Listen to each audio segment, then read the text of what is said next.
কি এটা বলো তো? ইলিশ। কার ফেভারিট? আজকে ইলিশ উৎসব হবে তাহলে বাড়িতে। হ্যাঁ। হ্যাঁ, হুম। সুন্দরবন তো নিয়ে গেলে না, বাড়িতে ইলিশ উৎসব হোক। হোক।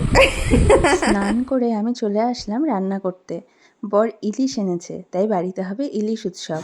তো রান্না করব হচ্ছে ইলিশ মাছের মাথা দিয়ে মিষ্টি কুমড়োর ঘন্ট, ইলিশ ভাপা, ইলিশ মাছ ভাজা এবং সঙ্গে থাকবে ইলিশ মাছের তেল। তো ভাপাটা কমপ্লিট হয়ে গেছে, আমি এখন ইলিশ মাছ ভাজছি, সঙ্গে হচ্ছে ভাত।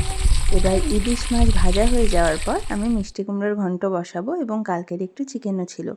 রান্নাবাড়ি কমপ্লিট হয়ে যাওয়ার পর এবার খেতে দেওয়ার পালা। প্রথমেই দিলাম গরম গরম ধোয়া ওঠা ভাত এবং এর সঙ্গে দেব দুটো ইলিশ মাছ ভাজা, সঙ্গে রয়েছে ইলিশ মাছের তেল এবং তারপর আনবো মিষ্টি কুমড়োর ঘন্ট ইলিশ মাছের মাথা দিয়ে। এটা আমাদের সবারই খুব ফেভারিট।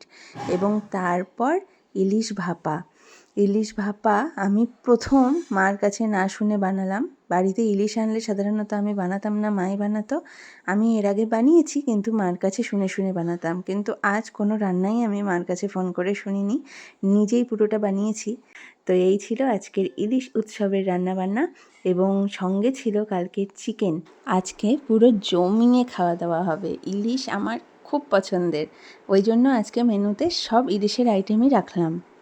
সেই কালকের চিকেনটাও আমি বের করে গরম করে নিয়েছিলাম, আর ওই যে পাশে দেখা যায় আমি নিজে যেভাবে খাবার নিয়েছি।